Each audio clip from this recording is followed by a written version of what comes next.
yüzsüz bilir, gülmek günahtır. Gelecek cezanı çekmeyin vaxtdır. Hesabı ahırda kesen millətəm. Töltücüləri çağırırlar gerek. Yerə baxışlar elə adı da olur. Polislər.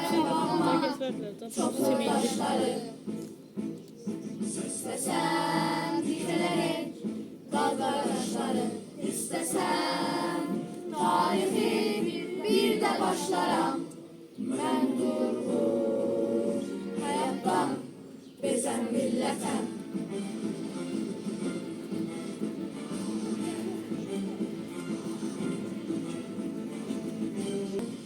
Çekil torpağımdan ey yalı düşmen.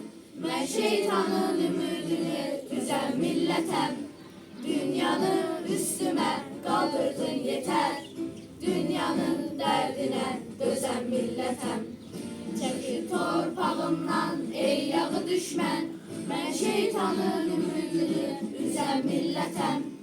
Dünyanı üstüme kaldırdın yeter. Dünyanın derdine dözen milletem. Bu dünyanın derdine dözen milletem.